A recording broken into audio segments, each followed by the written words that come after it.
अभी आकाश, अबे हाँ आकाश बोलिए। हाँ क्लास चल रहा है, जो दूसरा लिंक आज का गया है उससे ज्वाइन करिए। बे महाराज, दूसरा एक अभी लिंक गया होगा शाम को।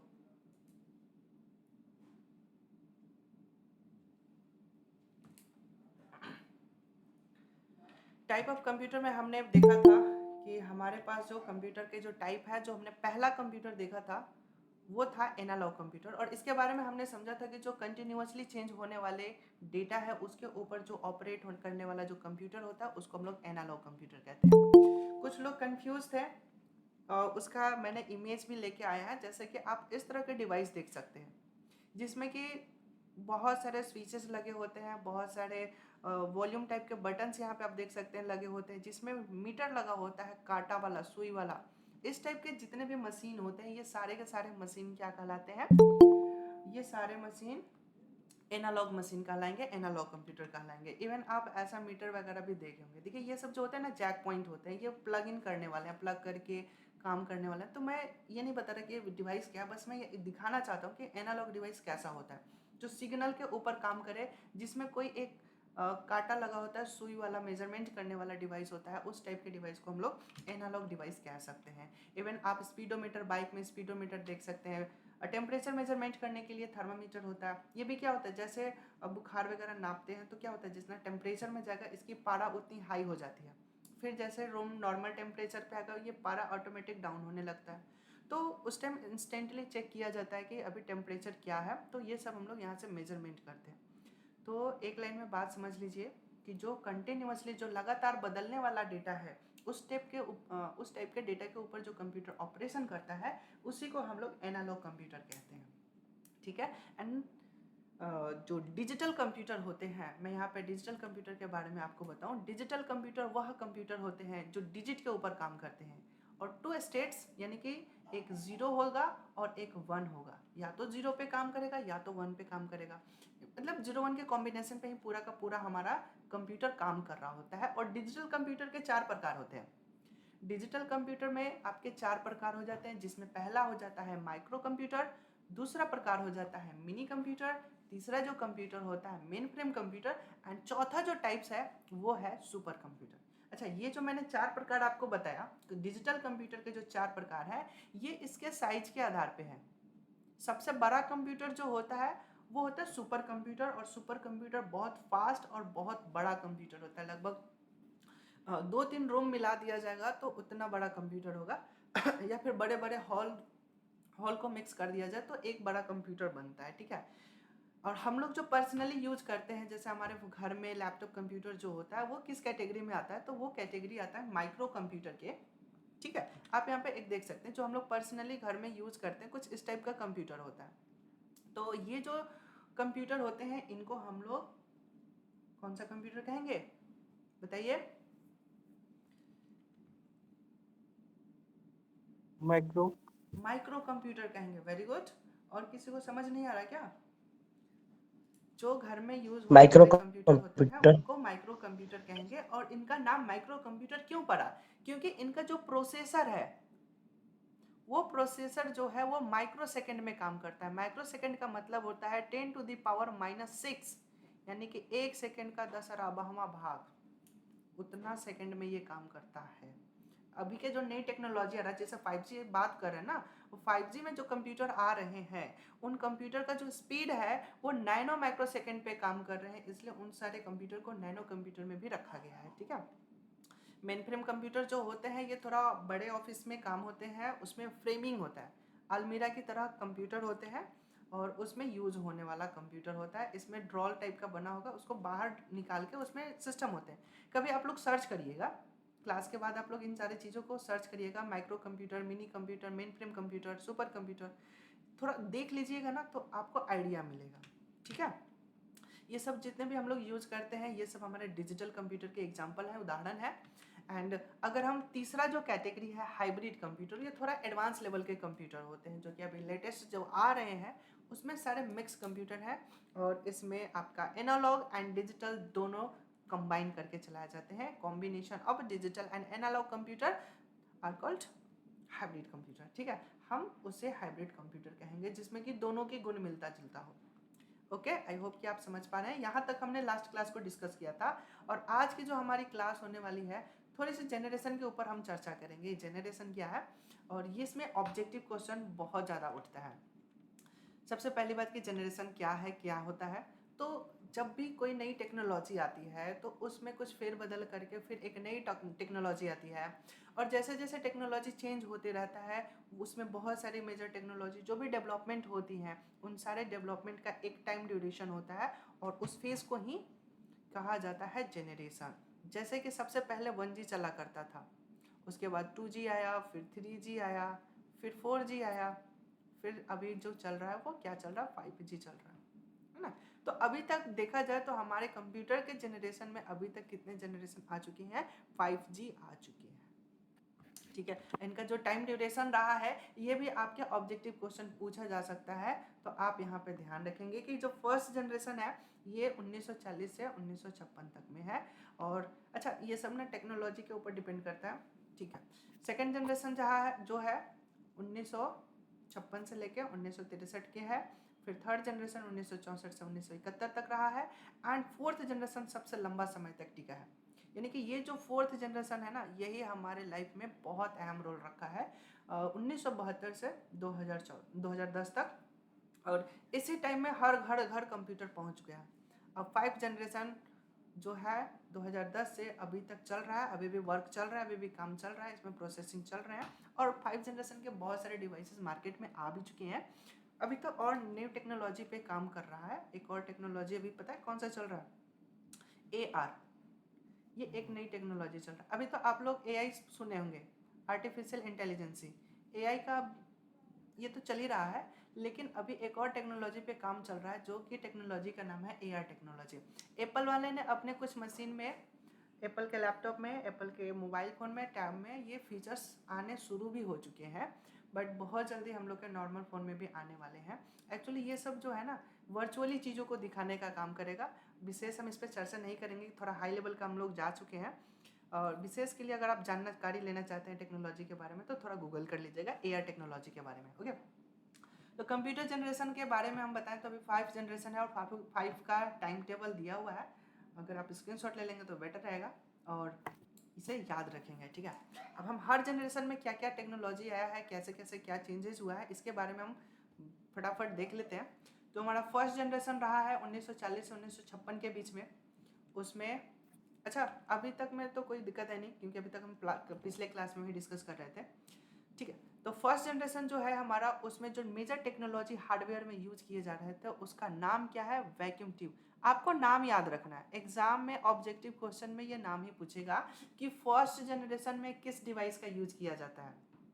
तो उस टाइम आपको याद होना चाहिए कि वैक्यूम ट्यूब होता है। वैक्यूम ट्यूब होता कैसा है, तो ये एक इमेज आप देख पा रहे हैं, ये इमेज है जो कि LED बल्ब की तरह आपको दिखाई दे रहा है, बट LED नहीं, एक ट्यूबलाइट होता है, ट्यूबलाइट की तरह दिखाई दे रहा है, बट ये लाइट नहीं है, ये वैक्यूम ट्यूब है। ये पावर को कंट्रोल करने में, पावर को कंज्यूम करने में, होल्ड करने में, इसमें इवन सारा का सारा काम हम लोग उस टाइम इसी से करते थे। और क्योंकि यही एक डिवाइस था और बहुत ज़्यादा हीट होता था और बहुत ज़्यादा मुश्किल होता था इस पर ऑपरेट करना, और बहुत सारी सीन थी। आप फर्स्ट जनरेशन कंप्यूटर ज़रा सर्च करिएगा तो आपको बहुत बड़े बड़े रूम में कंप्यूटर करते हुए दिखाई देंगे, ठीक है। आकाश कुमार शर्मा बहुत लेट ज्वाइन किए हैं भाई। अच्छा, अलका अनु, आप लोग हैंड राइज किए हैं, आप लोगों को कुछ डाउट है क्या?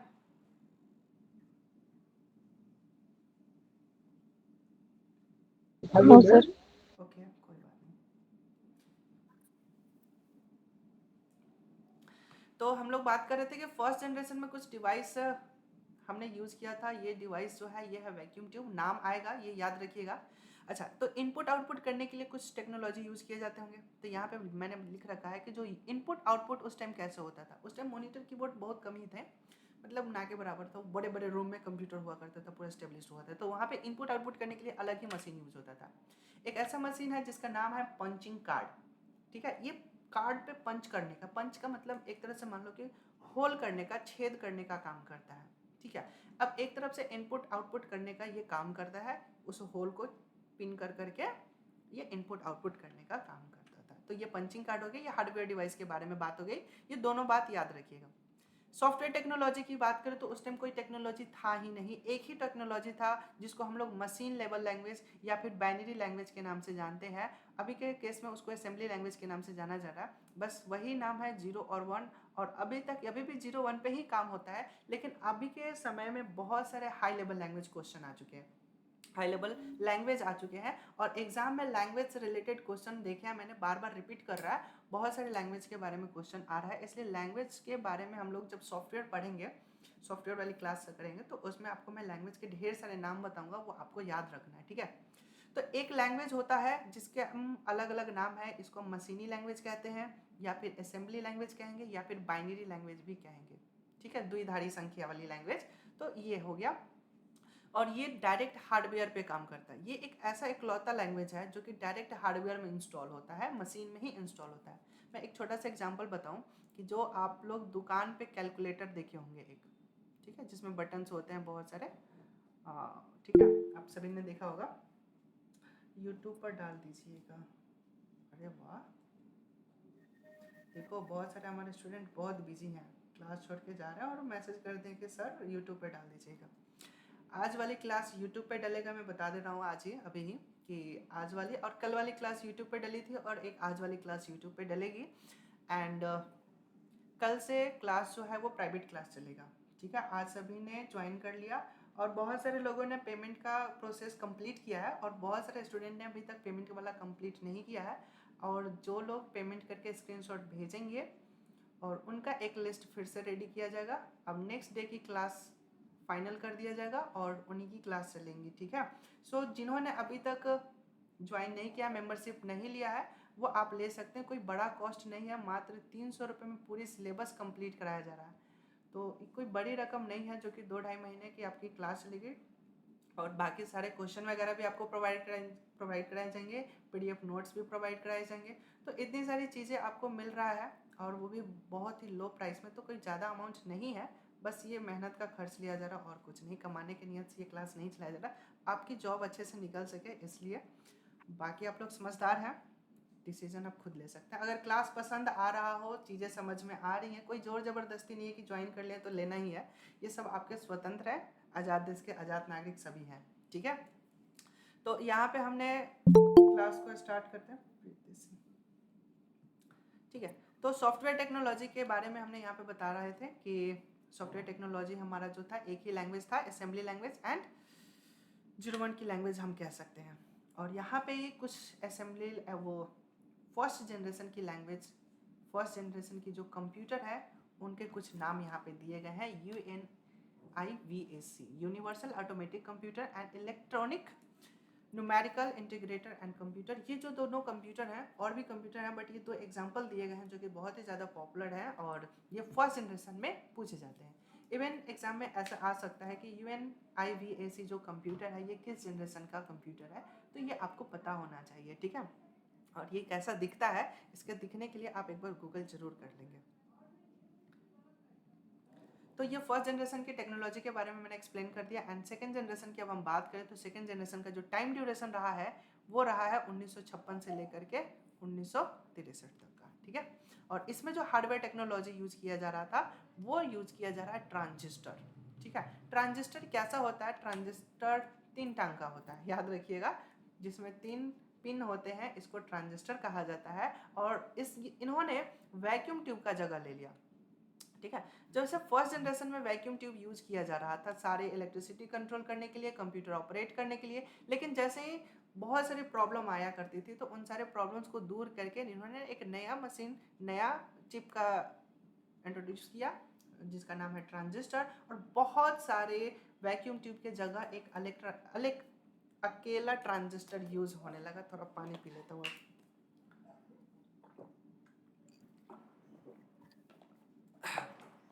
अब इससे हुआ क्या कि हमारा जो कंप्यूटर है वो स्मॉलर हो गया, छोटा हो गया, क्योंकि बहुत सारे स्पेस बच गया, फास्टर हो गया एंड चीपर हो गया, सस्ता भी हो गया। तो लोगों को इस पर भरोसा होने लगा। एक्चुअली पहले जो फर्स्ट जनरेशन का कंप्यूटर हुआ करता था, चलता कम, खराब ज़्यादा होता था, और हीट के कारण पार्ट्स बहुत डैमेज हुए, क्योंकि वैक्यूम ट्यूब जो आप नॉर्मली सोचो ना, जो आपके घर में आप लोग देखे होंगे, अभी तो है नहीं, वो पीला वाला बल्ब होता था 100 वाट वाला, जी 2-3 बल्ब एक रूम में जला दिए जाएंगे तो कितना हीट जनरेट हो जाता है, ठीक है। अब वैसे बहुत सारे बल्ब हजारों लाखों एक रूम में भर दिए गए होते हैं वैक्यूम ट्यूब की मदद से, तो कितना हीट जनरेट करता होगा। उस टाइम को कंप्यूटर को रूम को ठंडा करने के लिए एक्चुअली होता ये था कि बड़े बड़े बर्फ की सिलियाँ बाहर से रखे जाते थे, ठीक है, ताकि वो रूम थोड़ा कूल रहे। लेकिन ट्रांजिस्टर के आने से वो सारी हीटिंग प्रॉब्लम थोड़ी कम हो गई। हीटिंग प्रॉब्लम तो खैर अभी भी प्रॉब्लम नहीं है, सॉल्व नहीं हुआ है, लेकिन बहुत हद तक ठीक है। हम लोग अब चला पा रहे हैं, घंटों घंटों कंप्यूटर चला रहे हैं, ये बहुत अच्छी बात है। तो ट्रांजिस्टर आया और ये कंप्यूटर फील्ड में बहुत ही उसके साइज को रिड्यूस कर दिया, फास्ट हो गया, और सबसे अच्छी बात है कि लोगों का भरोसा जीतने लगा। अब इसमें जो डेटा स्टोर करने की कॉन्सेप्ट इंट्रोड्यूस किया गया, मैग्नेटिक टेप, यानी कि जो हार्ड डिस्क वगैरह और मेमोरी का जो कॉन्सेप्ट आ गया वो सेकंड जनरेशन से आया है, जिसमें मैग्नेटिक कोर पे डेटा को प्राइमरी मेमोरी बनाया गया एंड मैग्नेटिक टेप को सेकेंडरी मेमोरी बनाया गया। अब मेमोरी, सेकेंडरी मेमोरी और प्राइमरी मेमोरी क्या होता है, इसके बारे में हम लोग चर्चा करेंगे। मेमोरी वाला जब टॉपिक चलेगा उसमें हम लोग विशेष चर्चा करेंगे और उसमें मैं बताऊंगा कि प्राइमरी मेमोरी और सेकेंडरी मेमोरी क्या होता है। बस अभी इतना समझ लीजिए कि प्राइमरी मेमोरी वो मेमोरी होता है जिससे कि आपका कंप्यूटर ऑपरेट होने में, स्टार्ट होने में और बहुत सारे प्रोसेस को कंप्लीट कराने में हेल्प करता है। एंड सेकेंडरी मेमोरी वो मेमोरी होता है जिसमें हम अपनी डेटा परमानेंटली स्टोर करके रख सकते हैं, उस टाइप के मेमोरी को हम लोग सेकेंडरी मेमोरी कहते हैं, ठीक है। और सॉफ्टवेयर टेक्नोलॉजी की बात करें तो यहाँ पे फोर्ट्रॉन एंड कोबोल दो high level programming language use किए गए। हाई लेवल प्रोग्रामिंग लैंग्वेज को यहाँ पे यूज किया गया सेकेंड जनरेशन से, ठीक है। कोबोल से रिलेटेड क्वेश्चन आते हैं, कोबोल क्या है इसके बारे में अक्सर क्वेश्चन पूछे जाते हैं। फोर्ट्रॉन के बारे में कभी कभी आता है, लेकिन कोबोल के बारे में रिपीट कर रहा। कोबोल नाम याद रखिएगा, यह एक लैंग्वेज है, ठीक है, जो कि सेकेंड जनरेशन में इंट्रोड्यूस किया गया। और इसके कुछ एग्जाम्पल्स हैं सेकेंड जनरेशन के। यहाँ पे बहुत सारे कंप्यूटर के नाम दिए गए हैं, आप इन सारे नाम को सर्च करके देख सकते हैं कैसा होता है, बट नाम याद रखिएगा। IBM 7094, CDC 16404, हॉलीवेल 400, मार्क 3, ये सारे क्या है, कंप्यूटर के नाम है। ओके, बात समझ में आ रहा है? किसी को कोई डाउट कंफ्यूजन हो तो बताइएगा या हैंड राइज करिएगा। एक बार दोबारा से बताइए। एक बार दोबारा से, किनको प्रॉब्लम है बता दो एक बार फिर से। संतोषी आपको? चलो, जिनका भी प्रॉब्लम है, बस आपको दो बातें ध्यान रखनी है, कौन सा जनरेशन है और उसमें कौन सा हार्डवेयर यूज किया जा रहा है, ट्रांजिस्टर, और इसकी टाइम टेबल याद रखनी है और एक लैंग्वेज याद रखनी है, ठीक है। उतनी बड़ी कहानी याद रखने की कोई ज़रूरी है नहीं, बस आपने यह ध्यान रखना है कि ट्रांजिस्टर सेकेंड जनरेशन में आया है, ठीक है। और कोबोल एक हाई लेवल प्रोग्रामिंग लैंग्वेज है जो कि ये भी सेकेंड जनरेशन में आया है, ठीक है। नेक्स्ट जो है थर्ड जनरेशन। थर्ड जनरेशन की जो कहानी है वो बहुत ही शानदार है। अभी इस जनरेशन में कंप्यूटर ने आईसी, इंटीग्रेटेड सर्किट, एक ऐसा चिप को इंट्रोड्यूस किया जो कि कंप्यूटर फील्ड में क्रांति ला दिया। ये जब आईसी आया, इवन अभी भी हमारे कंप्यूटर, फ़ोन, बहुत सारे डिवाइसेस है, हर डिवाइस में आईसी यूज किए जाते हैं। जब ज़्यादा वोल्टेज आता है तो हमारे फ़ोन या हमारे डिवाइस के आईसी ही ब्रेक कर जाता है, टूट जाता है या फूक जाता है। तो आईसी एक चिप है जो कि पावर कंट्रोल करने में यूज किया जाता है, और जब ये आया तो हमारे पूरे कंप्यूटर सिस्टम में बहुत सारी चेंजेस आ गए, ठीक है। ये एक सिलिकॉन का बना हुआ एक सिंगल चिप जो है, बहुत सारे ट्रांजिस्टर, बहुत सारे रजिस्टर एंड बहुत सारे कैपेसिटर्स, इन सारे के जगह पे एक सिंगल सिलिकॉन चिप यूज किया गया। सिलिकॉन चिप, हाँ, इससे भी मैंने क्वेश्चन देखा है कि ट्रांजिस्टर एंड आईसी, ये जो पिन बने होते हैं ना, ये सब जो पिन इसके बने हुए हैं, या फिर पूछा जाता है कि आईसी किस मटेरियल से बना हुआ है या ट्रांजिस्टर किस मटेरियल से बना हुआ है, तो आपको ये याद रखना है कि यह सिलिकॉन चिप से, सिलिकॉन का बना होता है, ठीक है। सिलिकॉन से बने हुए चिप को सिलिकॉन चिप कहा जाता है। तो सिलिकॉन एक मटेरियल है जिससे कि ये हमारा डिवाइस बना होता है, ठीक है। ओके, आईसी का स्पीड के बारे में बात किया गया है कि आईसी जब इंक्रीज हुआ तो हमारे कंप्यूटर की एफिशिएंसी बहुत हाई होगी, बहुत अच्छे लेवल पे हमारा कंप्यूटर चलने लगा। ठीक है, एंड सॉफ्टवेयर टेक्नोलॉजी की बात करें तो फोर्ट्रन कोबोल तो हमारा पीछे वाला यूज हो ही रहा था, सेकंड जनरेशन वाला, लेकिन इसमें 2 लैंग्वेज और इंट्रोड्यूस कर दिए गए। एक हो गया पास्कल लैंग्वेज एंड दूसरा हो गया बेसिक लैंग्वेज। इसी को बी लैंग्वेज भी कहा जाता है, बी लैंग्वेज। ठीक है, तो ये याद रखिएगा, बेसिक लैंग्वेज को बी लैंग्वेज के भी नाम से जाना जाता है। और कोबोल और Fortran 2 high level programming language है, एंड पास्कल और बेसिक ये 2 और इंट्रोड्यूस हो गए हमारे थर्ड जनरेशन में। ठीक है, एंड थर्ड जनरेशन के कुछ कंप्यूटर के नाम यहाँ पे मेंशन किया गया है, जैसे आप यहाँ पे देख सकते हैं, PDP 811 and series 6600, IBM system 360 370, ये थर्ड जनरेशन कंप्यूटर के नाम हो गए। ठीक है, और ये आपको ये याद रखना है, इसमें क्वेश्चन आईसी से आ रहा है। हाँ, एक और चीज, आईसी का जो फुल फॉर्म है इसे भी आपने याद रखना है कि आईसी का फुल फॉर्म क्या है। रंजीत कुमार इतना लेट ज्वाइन कर रहे हैं।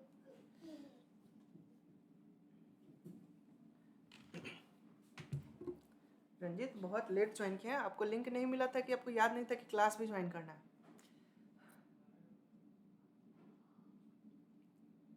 टाइम मैनेज कर लिए लोग। ठीक है, तो हम लोग थर्ड जनरेशन तक के चीज़ों को समझ चुके हैं। आगे हम देखें फोर्थ जनरेशन में। आईसी याद रखिएगा, आईसी का full form integrated circuit. Full form से इसमें क्वेश्चन उठ रहा है कि आईसी का फुल फॉर्म क्या है। सेकंड क्वेश्चन यहाँ पे निकल रहा है कि आईसी का इंट्रोड्यूस किस जनरेशन में हुआ है, तो थर्ड जनरेशन में हुआ है। ठीक है, ये 2 क्वेश्चन इसमें से अक्सर मैंने देख रहे हैं। जितने भी ऑब्जेक्टिव क्वेश्चन हो रहे हैं, आपने पेपर कलम है तो आपने नोट डाउन कर लेना है। बाद वाला फेरा में नहीं रहिए, जो बाद होता है वो छूट जाता है, इसलिए आपने एक्टिव रहिए और जो भी मेन पॉइंट्स लग रहे हैं उनको आप नोट डाउन जरूर कर लें। फोर्थ जनरेशन की अब हम बात करेंगे। फोर्थ जनरेशन बहुत लंबे समय तक टिका है, और इस टाइम जो हार्डवेयर टेक्नोलॉजी यूज किया गया वो हो गया लार्ज स्केल इंटीग्रेशन, LSI। ऐसा करिएगा लोग, आप लोग एक पेज बनाइएगा जिसमें सारे फुल फॉर्म जितने भी मिलेंगे उन सारे फुल फॉर्म को आप एक पेज पे नोट डाउन कर लीजिएगा, क्योंकि ऑब्जेक्टिव क्वेश्चन का आपको पेपर देना है, तो ये सारे ऑब्जेक्टिव क्वेश्चन बन सकते हैं। LSI जो है लार्ज स्केल इंटीग्रेशन, VLSI का जो फुल फॉर्म होगा वेरी लार्ज स्केल इंटीग्रेशन।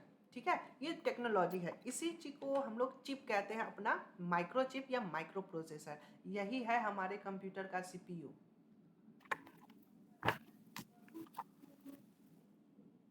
ठीक है, CPU का फुल फॉर्म कोई बताएगा? Central Process Unit. Very good, central process unit. Unit याद रखियो जी। विकास कुछ कह रहे हैं क्या? वही बता रहा था sir. Central processing unit sir. ये चीज बंद कर सब। Central process unit sir. Central processing unit, processing हाँ। लीजिएगा, ING लास्ट में रहेगा। ठीक है, इसको हम लोग एक और नाम से जानते हैं, माइक्रो प्रोसेसर। इसका नाम क्या? Micro processor. और चूंकि जिस कंप्यूटर में लगता है उसको माइक्रो कंप्यूटर भी कहते हैं। X tends the arise the personal computer. अच्छा हाँ, एक और चीज, पीसी आप लोग नाम सुने होंगे। पीसी का मतलब होता है पर्सनल कंप्यूटर। ठीक है, तो पीसी है रोहित, पीसी पर्सनल कंप्यूटर। और जब फोर्थ जनरेशन आया तो हर घर कंप्यूटर पॉसिबल हो गया with the help of large scale integration या very large scale integration technology की मदद से। ये इतना फास्ट हो गया ना, पता है कितना? भी हमने थोड़ी देर पहले बताया था, 10⁻⁻6, यानी कि 1 सेकेंड का 1 2 3 4 5 6 0 10 लाख, इकाई दहाई सैकड़ा हजार दस लाख 10 लाख, 1 सेकेंड का 10 लाखवां भाग, यानी कि 1 सेकेंड आप समझ सकते हैं कितना टाइम लगता है, उसका ये 10 लाख भाग के स्पीड से काम करता है। अब जो न्यू टेक्नोलॉजी आया 5th जनरेशन, वो तो आया है 10⁻⁹ नैनो की स्पीड में, नैनो कंप्यूटर का ला रहा है या नैनो स्पीड से वो काम कर रहा है। यानी कि अब 9 जीरो डाल दीजिए, 9 0 6 7 8 9, अब कितना होगा? 1 अरब 10 अरब हो जाएगा। इकाई दहाई सैकड़ा हजार 10 लाख 10 लाख करोड़ 10 करोड़ अरब, 1 अरब, 1 अरबवां भाग, 1 सेकंड का 1 अरब भाग किया जाएगा, ये उतने की स्पीड से काम करेगा। ये इतना स्पीड कैसे हो गया ये भी हम अभी बताएंगे आपको कि आखिर ये किस टेक्नोलॉजी के आधार पे इतना फास्ट काम कर रहा है लोग, ठीक है। तो हमारा जो फोर्थ जनरेशन का जो सीपीयू रहा है वो सीरियल प्रोसेसिंग करता था, एक एक करके प्रोसेस करता था, राउंड रॉबिन कॉन्सेप्ट हुआ करता था। अगर मैं इसके सॉफ्टवेयर टेक्नोलॉजी की बात करूं तो यहाँ सॉफ्टवेयर में बहुत ज़्यादा इम्प्लीमेंट हुआ, आप देख पा रहे हैं। इसी टाइम पे ऑपरेटिंग सॉफ्टवेयर आना शुरू हुआ था, कंप्यूटर को ऑपरेट करना, और सबसे पहला जो था MS DOS operating software use किया जाता, डिस्क ऑपरेटिंग सॉफ्टवेयर, जिस पे हम लोग रोज़मर्रा की लाइफ पे हम काम करते हैं। वो हमारा जो ऑपरेटिंग सॉफ्टवेयर है उसका नाम है विंडोज़ ऑपरेटिंग सॉफ्टवेयर। एंड ये सब कुछ हमारा फोर्थ जनरेशन में ही डेवलप किया गया है। और इसी टाइम पे ग्राफिकल काम भी आने लगा, यानी कि जो मोबाइल का कलरफुल मोबाइल, टच वाला मोबाइल, जितने भी ग्राफिकल वाले काम है, इमेज आइकन वाला चीज़ें हैं, वो सब कुछ आपका फोर्थ जनरेशन में ही आया है। यानी कि फोर्थ जनरेशन हमारे कंप्यूटर फील्ड में अहम रोल करता है, ठीक है। और इसमें 2-3 और लैंग्वेज भी आ गए, C language, C++ language, and data store करने के लिए डेटाबेस मैनेजमेंट सिस्टम, ये एक टेक्नोलॉजी है। DBMS का फुल फॉर्म होता है डेटाबेस मैनेजमेंट सिस्टम। तो बहुत सारे डेटा को अच्छे से ऑर्गेनाइज करने के लिए इसका यूज़ किया जा रहा होता है। और सी लैंग्वेज इतना पॉपुलर हुआ, इतना यूजफुल हुआ कि इस सी लैंग्वेज को मदर लैंग्वेज के भी नाम से जाना जाने लगा। कंप्यूटर का जो लैंग्वेज है, कंप्यूटर प्रोग्रामिंग, बहुत सारे लोग कोडिंग करते होंगे या फिर जानते होंगे कि कोडिंग भी होता है कंप्यूटर में कुछ चीज़। तो उसको सीखने का जो पहला लैंग्वेज होता है वो होता है सी लैंग्वेज। जो बंदे सी लैंग्वेज पढ़ लिए हैं या सीख लिए हैं, उनको आगे किसी भी लैंग्वेज को पढ़ने या सीखने में कोई दिक्कत नहीं होगा, कोई परेशानी नहीं होगा, क्योंकि वो बहुत अच्छे से सीख सकते हैं। और फोर्थ जनरेशन के कंप्यूटर तो आप रोज़ के मर्रे में देख ही रहे हैं कि ये सब जो हम लोग पर्सनली यूज़ करने वाले कंप्यूटर है वो सारे हमारे फोर्थ जनरेशन के कंप्यूटर कहलाएंगे, ठीक है। और अब बारी आती है फिफ्थ जनरेशन की कंप्यूटर, ठीक है। तो इसके जो चिप यूज़ किया जा रहा है वो यूज़ किया जा रहा है अल्ट्रा लार्ज स्केल इंटीग्रेशन। इस टाइप के जो कंप्यूटर को हम लोग किस नाम से जान रहे हैं? Nano computer. नैनो का मतलब क्या हो गया? 10⁻⁻⁹। अब ये इतना फास्ट क्यों काम कर रहा है? तो फास्ट काम करने का पीछे इसका एक कॉन्सेप्ट है, पैरेलल प्रोसेसिंग। पैरेलल प्रोसेसिंग क्या होता है, मैं इसको एक सिंपल रियल लाइफ एग्जांपल से बताना चाहूँगा। फॉर एग्जांपल मान लीजिए कि आपके पास ठीक है, एक ATM मशीन है, ठीक है।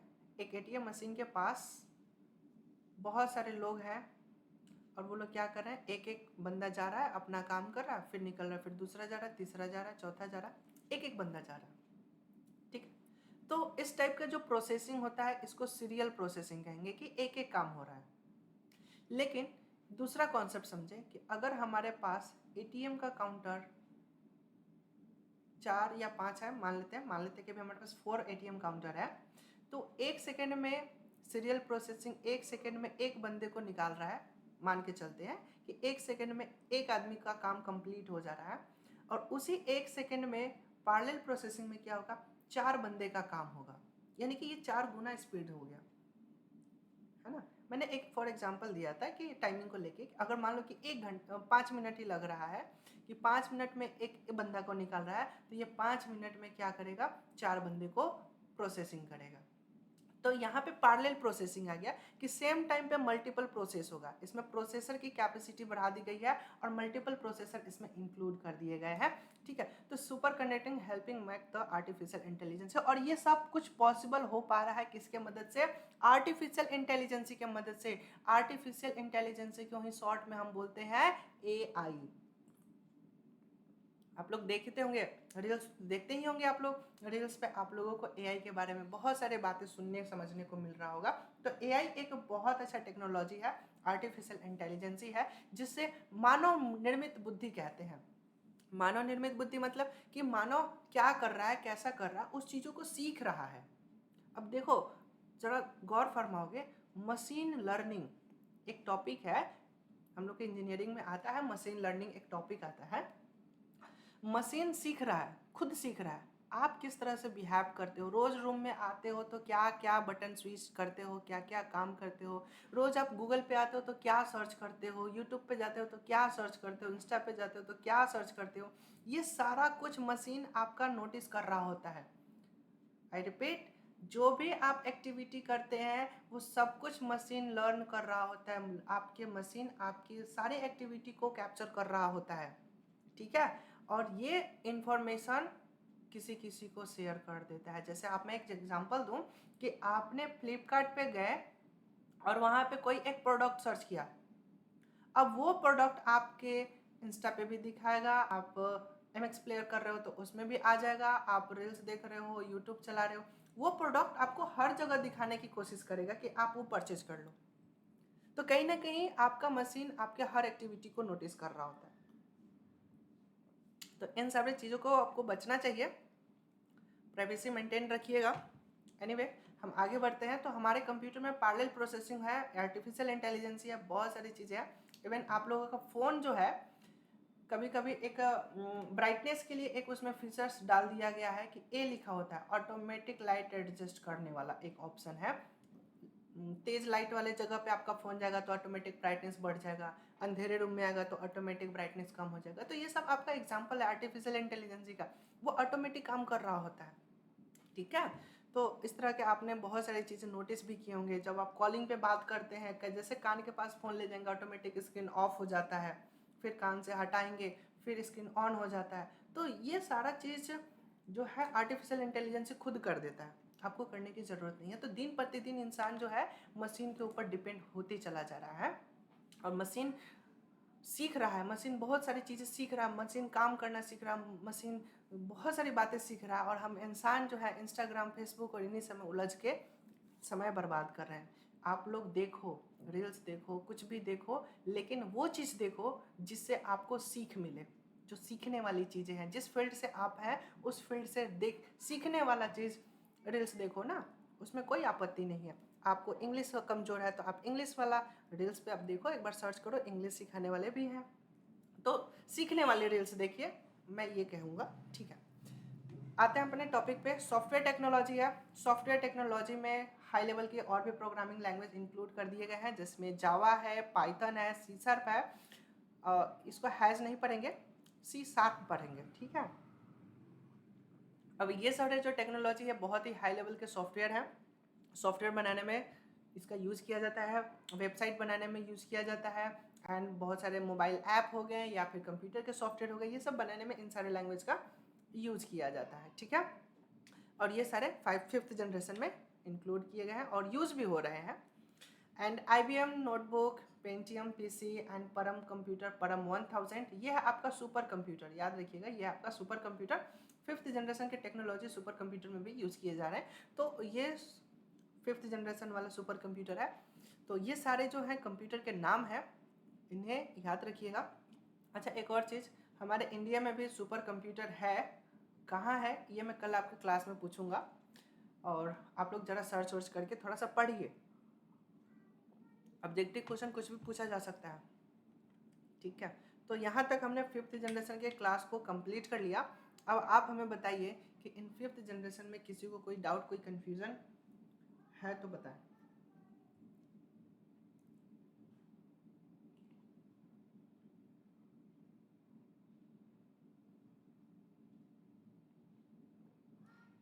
आप लोग क्लास में उपस्थित हो ना जी, किसी का कोई रिप्लाई नहीं आ रहा।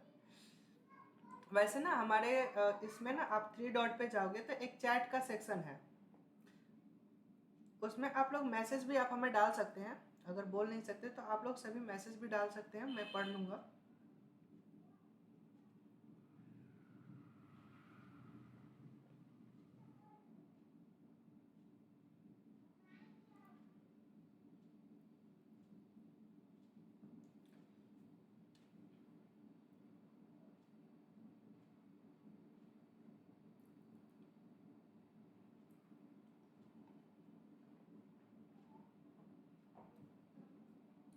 कोई मैसेज नहीं कर रहा, चलो ठीक है।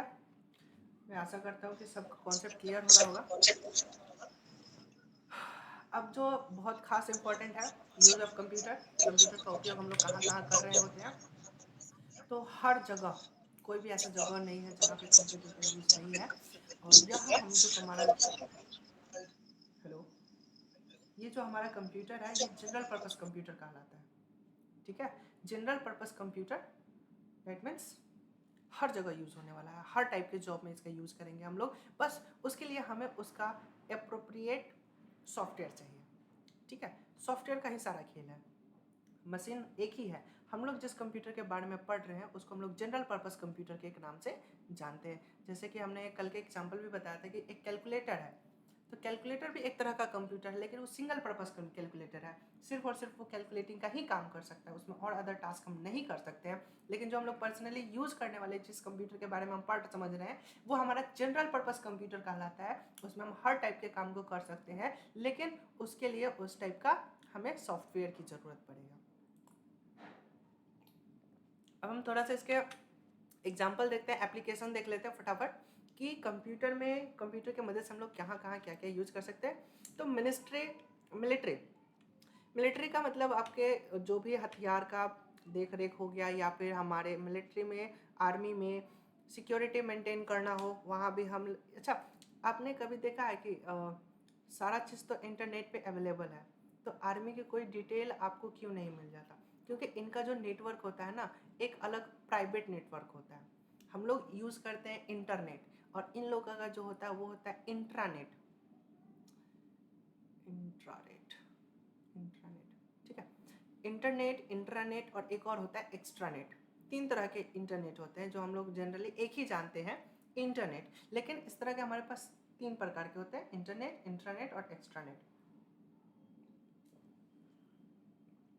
तो हमें जो भी इसेंशियल इन्फॉर्मेशन होता है उन सबको अच्छे से मेंटेन करना, मैनेज करना और कहीं दूसरे जगह ले जाना, एक दूसरे से शेयर करना, वहाँ पे हम यूज़ कर सकते हैं। इंटरटेनमेंट में हम लोग यूज़ करते हैं मूवी बुक करना, मूवी दिखना, एडुटेनमेंट। एजुकेशन के साथ साथ इंटरटेनमेंट जो होता है उसको एडुटेनमेंट कहते हैं। एजुकेशन भी हो जाएगा साथ के साथ, जैसे बच्चों के लिए क्या होता है खेल खेल में पढ़ा दिया जाता है, तो उसको एडुटेनमेंट कहते हैं। तो हम वहाँ भी इसका यूज़ कर रहे होते हैं, गेम प्ले करने में भी यूज़ करते हैं। एजुकेशन में हम लोग कंप्यूटर का यूज़ कर ही रहे हैं, जैसे मैं यहाँ पे क्लास दे रहा हूँ, आप वहाँ पे स्टडी कर रहे हो, ये सब एक कंप्यूटर और नेटवर्क के माध्यम से ही पॉसिबल हो पा रहा है, ठीक है। ट्रैवलिंग, कहीं आना जाना है तो आप घर बैठे टिकट बुक कर पा रहे हैं with the help of computers and network technology.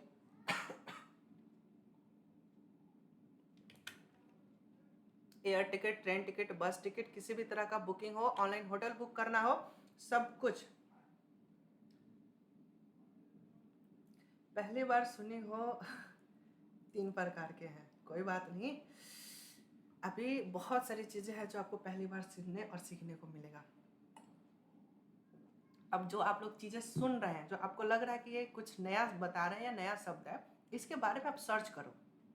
मैं ये कहूँगा जैसे आपको कुछ लग नहीं ये कुछ नया हो रहा है, तो आप इस शब्द को एक बार गूगल करो और भी डिटेल उसके जानने की इच्छा रखिए, क्योंकि टेक्नोलॉजी दिन प्रतिदिन बदल रहा है, चेंज हो रहा है, और समय के हिसाब से अगर आप अपडेट नहीं होते हैं तो फिर आपके साथ समस्याएं आने लगेंगी, फिर आपको एक ओल्ड मॉडल कह के रिजेक्ट कर दिया जाएगा मार्केट से, ठीक है। इसलिए हमेशा अपडेट रहना चाहिए, ठीक है। कंप्यूटर का यूज हेल्थ केयर में भी यूज किया जा रहा है। आजकल डिजिटल वॉच जो आ रहे हैं उसमें हेल्थ मेजरमेंट करने के लिए भी फैसिलिटीज डाल दिया गया है। इवन आपका सर्जरी वगैरह हो गया, रोबोटिक्स तरीके से होता है ऑपरेशन, जो कि बहुत क्रिटिकल सर वो ऑपरेशन जो होते हैं, वॉच उन वाला सारी होता है चीज़ों। ना सर, हेलो। वॉच वाला तो बहुत गलत बताता है सर।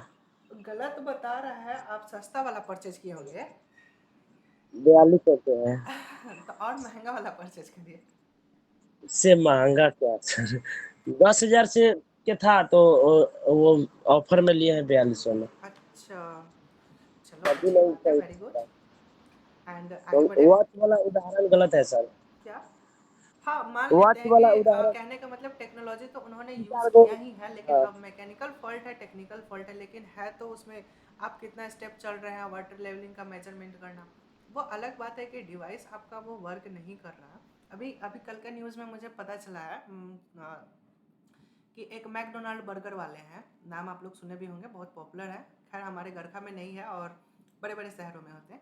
तो उनमें एक ऐसा फ्रेंचाइजर था, मतलब कि उनके बहुत सारे स्टॉल लगता है ना, तो उसमें एक दुकान वाला था, उन्होंने क्या किया था, नकली चीज़ बेच रहे थे। अब नाम तो मैकडोनाल्ड का ख़राब हो रहा है ना, अब वो नकली चीज़ करके डलडा का ऑयल का बना हुआ चीज़ बना के बर्गर में, पिज़्ज़ा में वो डाल के बेच रहे हैं। तो अब वो अलग केस है। अब एक कस्टमर ने उसको परचेज किया, अब उसको टेस्ट अच्छा नहीं लगा, अब उसने फूड मिनिस्ट्री को मार दिया कंप्लेन, उस पर छापा पड़ गया बेचारे को। स्वीटी सिंह क्लास खत्म होने के टाइम पे आप ज्वाइन कर रहे हो, बहुत ऐसी बात है। सुबह से कहाँ थे? बैंकिंग सिस्टम एप्लीकेशन है हमारा, कंप्यूटर का यूज किया जा रहा है बैंकिंग सिस्टम में भी, एटीएम में, ऑनलाइन ट्रांजैक्शन करने में।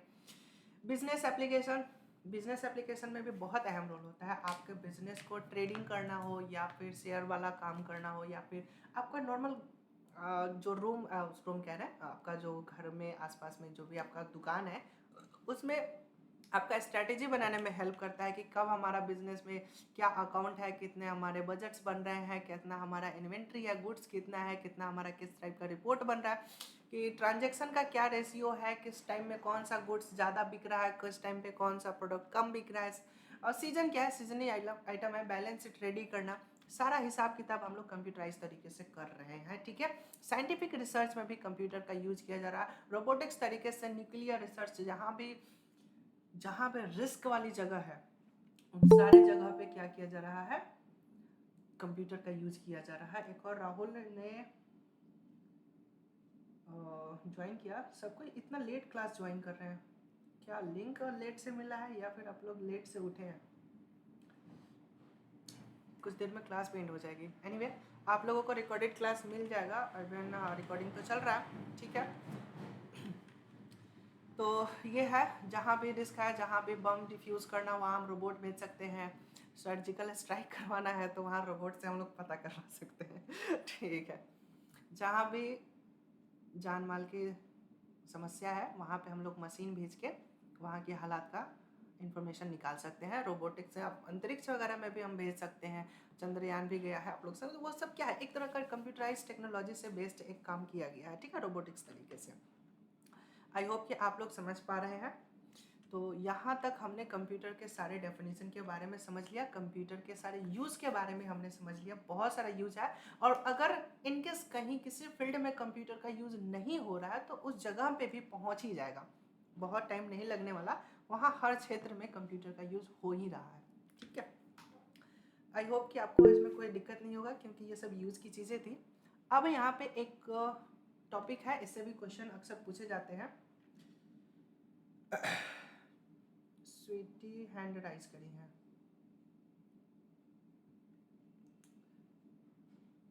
चलो ठीक है। कंप्यूटर हार्डवेयर क्या होता है, तो मैं एक हार्डवेयर टेक्नोलॉजी को, आज छोटा सा टॉपिक है इसको कंप्लीट करा देता हूँ, कल सॉफ्टवेयर के बारे में हम लोग डिस्कस करेंगे। कंप्यूटर क्या है, तो computer is the physical component of computer. ठीक है, कंप्यूटर का जो बॉडी का पार्ट है, कंप्यूटर का जो भी बॉडी का पार्ट है जिससे हम लोग देख पाएंगे, छू पाएंगे, वो हर एक चीज़ को हम लोग क्या कहेंगे, हार्डवेयर कहेंगे। Physical components of a computer, computer के जितने भी बॉडी के पार्ट हो, हाँ बॉडी के पार्ट में इंटरनल पार्ट भी आ सकता है, एक्सटर्नल पार्ट भी आ सकते हैं, यानी कि जो कंप्यूटर के अंदर, जो मशीन के अंदर की जो भी चीज़ें होंगी वो सब कुछ आपका हार्डवेयर कहलाएगा। इवन कंप्यूटर के बाहर के भी पार्ट को, computer is an electronic part, और इसके जो भी हार्डवेयर के इलेक्ट्रॉनिक पार्ट है, आसान शब्द में हम आपको बताना चाहेंगे, कंप्यूटर का वह इलेक्ट्रॉनिक पार्ट जिसे हम देख सकते हैं, छू सकते हैं, we can see and touch, जिसे हम देख सकते हैं, छू सकते हैं, कंप्यूटर का वह इलेक्ट्रॉनिक पार्ट जिसे देख सकते हैं, छू सकते हैं, उसे हम क्या कहेंगे, कंप्यूटर का हार्डवेयर कहेंगे। ठीक है, और ये हार्डवेयर काम करता है, आई रिपीट, कंप्यूटर काम करता है, सारे काम कौन करेगा, हार्डवेयर करेगा। प्रिंट निकालना होगा तो प्रिंटर ही निकालेगा, मूवी देखना है मॉनिटर दिखाएगा, आवाज़ निकालना है स्पीकर निकालेगा, कुछ टाइप करना है कीबोर्ड से टाइप करेंगे, कुछ हम आवाज़ रिकॉर्ड करेंगे माइक से करेंगे। जितने भी मशीन है वो सारे के सारे मशीन काम करते हैं और सारे के सारे मशीन हार्डवेयर है। लेकिन एक और जो टर्म है सॉफ्टवेयर, वो इन सारे हार्डवेयर से काम करवाता है। ठीक है, हर मशीन काम करता है लेकिन उसके पीछे कोई होता है काम करवाने वाला, वो होता है सॉफ्टवेयर। सॉफ्टवेयर की कहानी हम लोग नेक्स्ट डे पढ़ेंगे, लेकिन फिलहाल कुछ हम लोग यहाँ पे एग्जांपल्स देख लेते हैं। मॉनिटर हो गया, कीबोर्ड हो गया, प्रिंटर हो गया, ये सभी के सभी क्या है, कंप्यूटर के हार्डवेयर है। There are many different kinds of hardware components, computer के बहुत सारे हार्डवेयर कंपोनेंट्स है, we can installed inside and content the outside of the computer. कहना ये चाह रहा है कि हम यहाँ पे inside and connected to the outside of the computer, यानी कि बाहर से हम कनेक्ट करते हैं। जैसे कीबोर्ड है, हमारा सीपीयू के अंदर हम लोग कीबोर्ड को क्या करेंगे, कनेक्ट करेंगे। हेलो, वॉइस जा रही है? हेलो यार,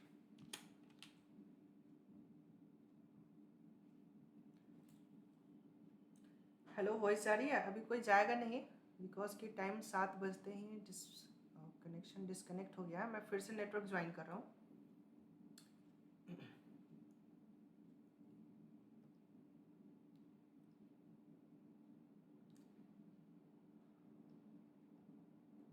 टाइम लिमिट होता है ना, 6 से 7 की क्लास है, तो 7 बजते ही हमारा मैं फिर से ज्वाइन कर रहा हूँ, कोई कहीं नहीं जाएगा।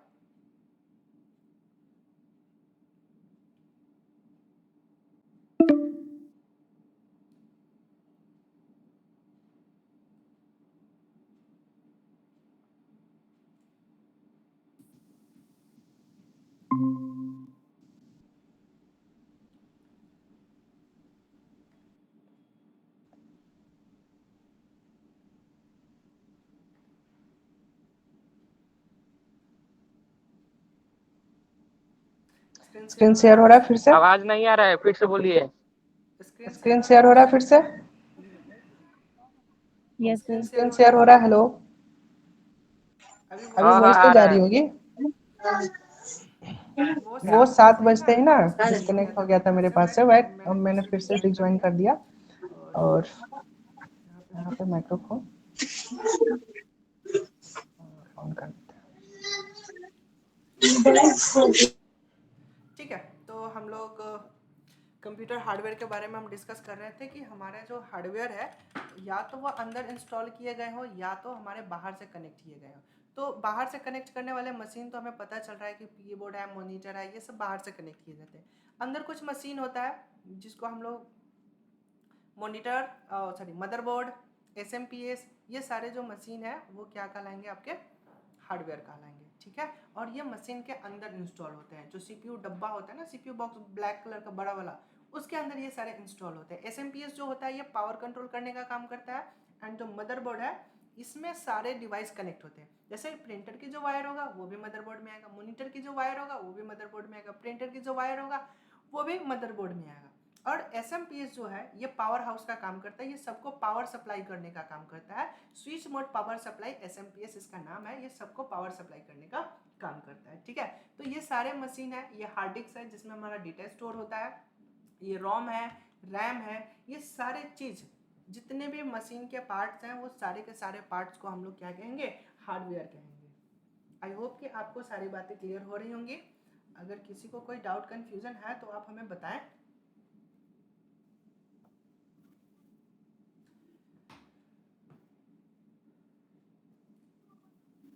किसी के मन में कोई कंफ्यूजन, कोई डाउट्स, सब ओके है?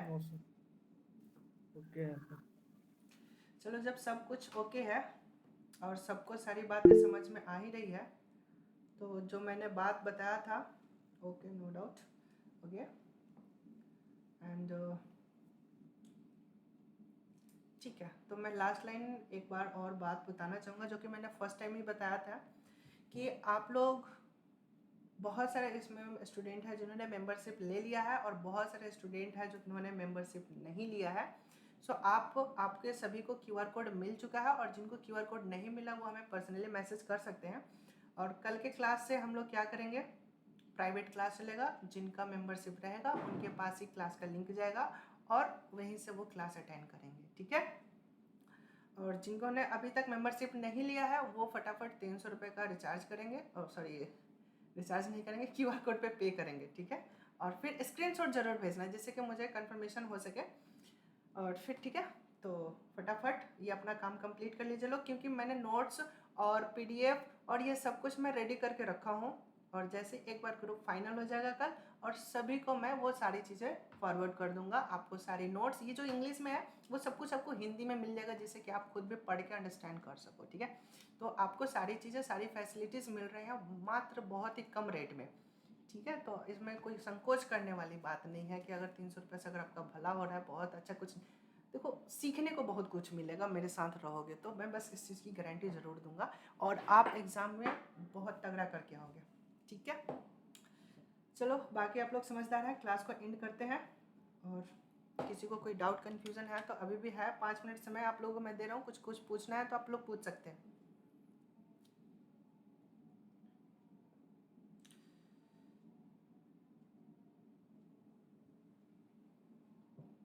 बोलो स्वीटी, कुछ कहना है? स्वीटी तो बहुत लेट क्लास ज्वाइन करी है। इवन आज का जो मैं लेक्चर होगा मैं वो डाल दूंगा आपको यूट्यूब पे, और लिंक भी मैं डाल दूंगा, वही 10 बजे के करीब यूट्यूब पे पब्लिश हो जाएगा। आप चाहो तो आज या कल